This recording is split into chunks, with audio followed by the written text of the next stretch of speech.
Hello दोस्तों, आपके लिए लाया हूँ एक बेहतरीन कहानी। शीतला सातम की कहानी। एक गांव में एक दोषी दो बेटों के परिवार के साथ रहते थे। बड़े बेटे पर बहुत दबाव था। वह ईर्ष्यालु थी। जब छोटी बहू थी बहुत भोली। वो तो दूसरों के दर्द से दुखी होने वाली थी। एक बार श्रावण मास आया। फिर खाना पकाने के छठे दिन नानी वह देर रात तक रसोई में बैठकर खाना बनाती रही। मैं खाना बनाते बनाते थक गया था। इसी बीच उनका छोटा बेटा वह घोड़े पर सो रहा था और रोने लगा। वह कई बार उसके बगल में लेटी। वह सो गई और चूल्हा बंद करना भूल गई। फिर ठंडी रात में सबके घर पर घूमने गए थे और वो चूल्हे में अगर वे छटपटाने लगे तो पिटाई होगी, बल्कि पूरा शरीर जल गया। तो वे क्रोधित होकर बोले, अपनी पुत्रवधू को ऐसा श्राप दिया मानो मुझे मार डालोगी। जैसे शरीर जलता है वैसे ही अपना पेट भी जलाओ। जब मैं सुबह उठा तो मैं छोटा था।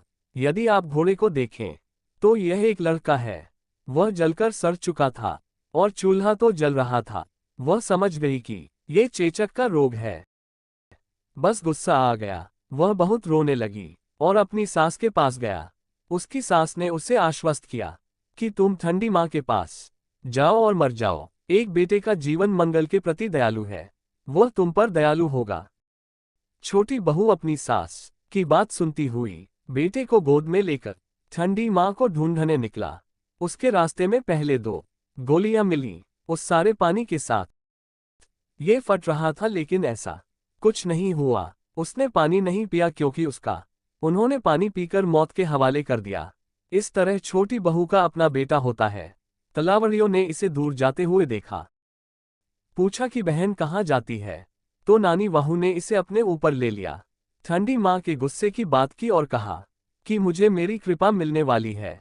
तब तलावड़ी ने कहा कि हमारा लेकिन एक काम करो, हमारी बहन पाप का निवारण भी पूछना चाहिए, क्योंकि जो हमारा पानी पीता है वो मर जाता है। बहू आगे बढ़े तो दो बैल दोनों झगड़ते नजर आए। घंटियों की परतें बंधी हुई थीं। मेरी बहू को उसे जाते देख उन्होंने पूछा कि बहन कहाँ है। जाता है, उसे अपनी कहानी बताओ। तो कौन सा बैल या हम? झगड़े का कारण पूछो बहन, और अपने पापों की क्षमा मांगे। नाए आगे चले तो एक दोनों हाथों से पेड़ के नीचे आलिंगन करें। उसे अपने बाल खुजाते हुए देखें।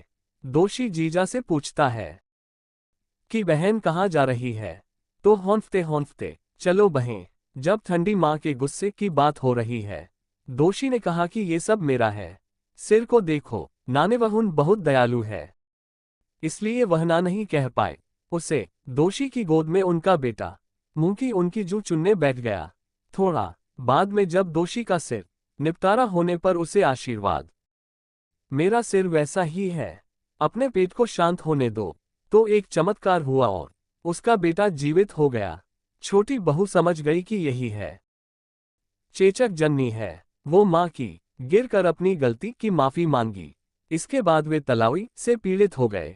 उपाय पूछने पर माँ ने कहा कि वह तो चला गया। दोनों दिन निकलने के बाद से ही दुखी थे। वह मौत से लड़ रही थी। वह किसी को छाछ या पानी नहीं देती थी। अतः इस जन्म में उनका जल नहीं है। अगर पीते हो तो जाकर पानी पी लो, दुख दूर होगा। इसके बाद उसे दो सांडों से लड़ने के लिए प्रेरित करो। पूछने पर माँ ने बताया कि वह चला गया है। जन्म से वह डेरानी जेठानी थी। वे दोनों क्रोध और घृणा से भरे हुए थे और कोई पर उसे पीसने की इजाजत नहीं थी। इसलिए इस जन्म में बैल बनो और दोनों की घंटियां बजाओ।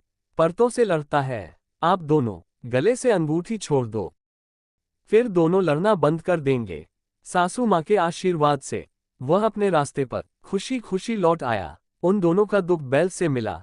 उपाय किया गया। उसके बाद दोनों तलावी के पानी पीने से उनका दुख भी दूर हो गया। जब वह घर आई तो उसकी सास अपने पुत्र को जीवित देखकर वह बहुत प्रसन्न हुआ, लेकिन अंदर उसका बिस्तर जला हुआ था। इस प्रकार एक वर्ष पूरा हुआ और फिर जब श्रावण मास आया, जेठानी को भी डेरानी पसंद है, शीतला माता के दर्शन की इच्छा हुई तो वो भी चूल्हा जलाकर सो गई। रात को जब सर्दी आती थी तो उसका शव चूल्हे में पड़ा हुआ है। अगर इसकी वजह से जलता है मेरे शरीर जैसी बहू को कोसा पेट को जले की तरह जलाओ। माता के श्राप के कारण उनका पुत्र जला दिया। रास्ते में उससे 2 तालाब मिले। उन्होंने उससे पूछा कि बहन कहाँ जा रही है, तो मैंने उससे कहा कि मुझे मेरा नहीं दिख रहा। ठंड से बेटे की मौत हो गई माँ, मैं जा रहा हूँ। तलावी ने ये पूछा। उन्होंने हमारा काम करने से इनकार कर दिया और चला गया। थोड़ा और आगे बढ़ते हैं। यदि उन्हें बैल मिल जाए तो उनके पास उनके बैल भी होंगे। काम करने से मना कर दिया। वह आगे बढ़ गई तो एक पेड़ के नीचे एक दोषी का सिर खुजलाते हुए पाया गया। दोषी ने सिर हिलाया, देखने को कहा तो जेठानी ने कहा कि मैं आपके बाल आपके सिर की तरह नहीं हैं। देखो, मुझे ठंड में माँ के पास जाना है। क्या तुम्हें नहीं दिख रहा मेरा बेटा मर गया है? वह दिन भर वहां से चलती रही, चारों ओर घूमकर थक गया, लेकिन कहीं नहीं शीतला माता के दर्शन नहीं हुए। वह बेटे को लेकर छाती पीटती हुई घर आए। माँ बनकर तुमने देरानी को फल दिया, इस प्रकार सभी को फल दे जो। दोस्तों, आपको ऐसी कहानी सुनने के लिए हमारी विश्वास कहानी को चैनल को सब्सक्राइब करें। हम आपको ऐसी कहानी वाला वीडियो भेजते रह। धन्यवाद दोस्तों।